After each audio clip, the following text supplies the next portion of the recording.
Wes, I gotta believe that you were thrilled with the way they responded this week after Wake Forest. That's got to say a lot of good things about what the level you can get to later on this season. No doubt. Just you saw the heart and soul of our team, just the grit, the leadership, perseverance, just battling, going back to work, next play mentality. It was really cool to see. Can you walk us through that Barrett Carter sack and how that helped set the tone for the start of the second half? Yeah, definitely. That was probably I feel like probably one of the biggest plays in the game. You boil it down to a couple plays here and there, but just the momentum, the energy, just created great momentum in the second half. And then obviously the third down sack was huge as well. Wes, from a recruiting standpoint, just with all the prospects you had in attendance, how big is it for you guys to have, maybe your best defensive performance of the season like that in a top 10 matchup? Yeah, no question. And just the atmosphere, it was electric in there. Credit goes to our fans. And, they showed up and showed out. Just the atmosphere with all the lights going. I mean, there's not a better game day environment than that. Coming off of Wake Forest, what did you say to the guys last week to get them prepared for this game and have that kind of level of excitement? Yeah, just we went back to work. Everybody knew that it was going to be a great atmosphere, game day. You don't really have to motivate the guys for that, night game in the Valley and all that. But what we just went back to work, just master the basics, just get better with our technique, discipline, details, try to execute with better precision, playing better technique, better pad level, and just went back to work. And the guys responded, coach them hard, coach the details, and, obviously it showed up on Saturday. Wes, what does Boston College present for you guys this weekend? Yeah, it's going to be a great challenge. It'd be a great environment, night game up there, red bandana game, and just another stepping stone for us as a team. Win the week, 1-0. And last year I think they threw for like 311 yards on us. So, veteran quarterback, played really well last week, so that'll be a huge challenge. Zay Flowers is as good a receiver in this conference and be a huge challenge for our back seven and a couple other guys that are really good players, and we got to do a great job. It all starts up front, winning the line of scrimmage, dominating up front, and then obviously, controlling explosive plays in the back end. It always seems like Boston College has like one of the largest offensive lines in the ACC and college football. Is that the case again this year? Yeah, most definitely. They're a little banged up and have had to move some guys around from the defensive line, moved over there and stuff. But, it'll be a great challenge for our front. Everything starts with them.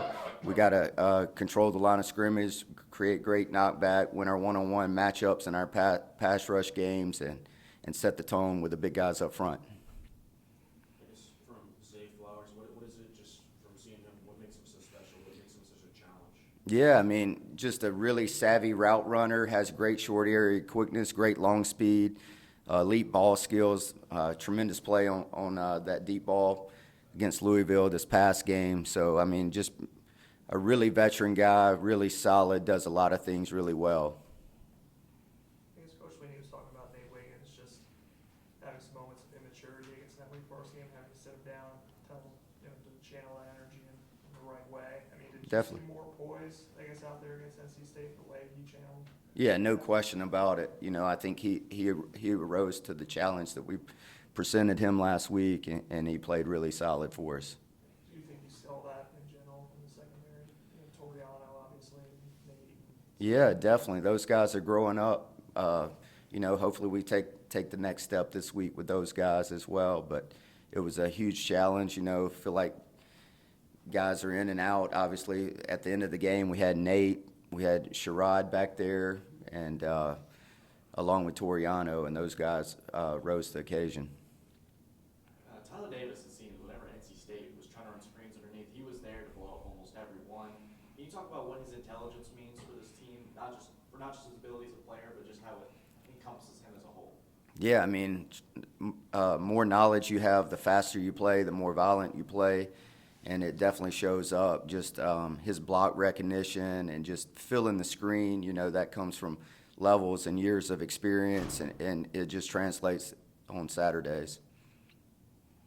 So we're talking to Miles about pass rush, and you were saying obviously that sometimes they're getting the ball out in 2 seconds. It's hard to get there, but Miles was saying even, you know, if they are doing that, you still pass rush as hard as you can in case there's 3-4 seconds.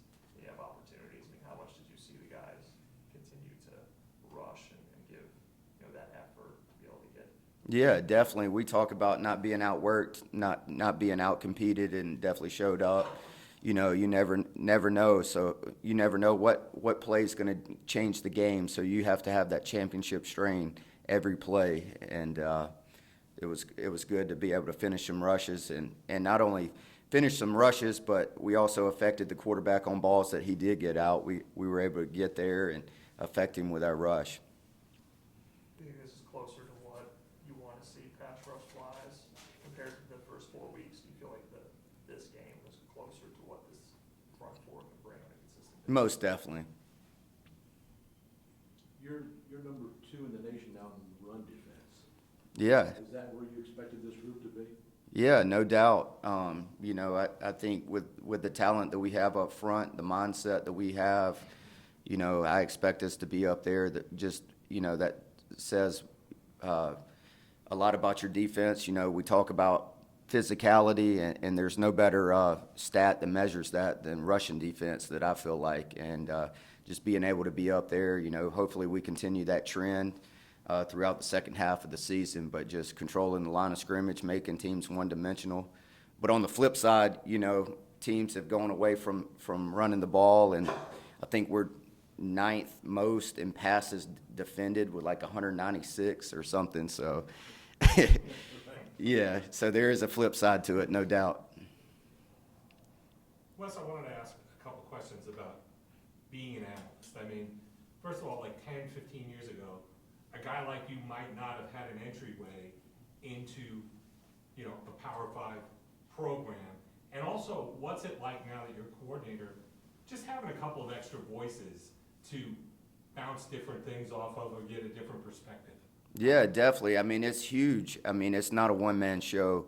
You know, there's a reason we have a whole staff devoted to that type of stuff. Just great resources throughout our building, whether it's bouncing stuff off our offensive guys or the guys in our room, and just being able to get a second viewpoint, you know, from guys that you trust and know that they've put in the time, put in the work, they study the game and know what's going on. So, I mean, it's a huge resource, no doubt.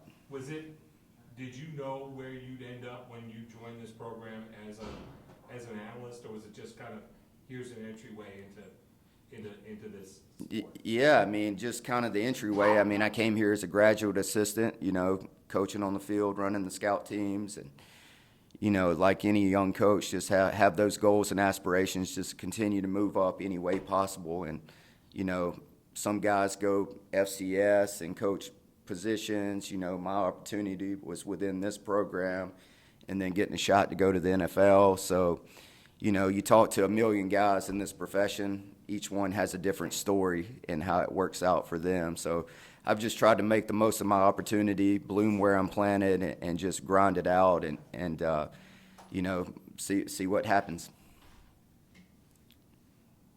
Any questions for Wes from Zoom? Coach, this is Trevor from CTigers.com. Did Andrew Mukuba practice at corner much in August or in the first few weeks of the season, or were most of his reps last week after the weight game? And how do you assess his technique Saturday night? Yeah, definitely. This is something, I mean, that's not something that we just threw him into the fire, you know. He did it in training camp, obviously in the spring as well. He played corner in the spring game. And, you know, he was a little rusty, but did some things really well while he was in there. And I think, you know, if it's called upon for him to play there this week, his technique will improve this week. He's a student of the game, and he prepares as well as anybody on this team. You know, he'll be ready to go on Saturday, no doubt.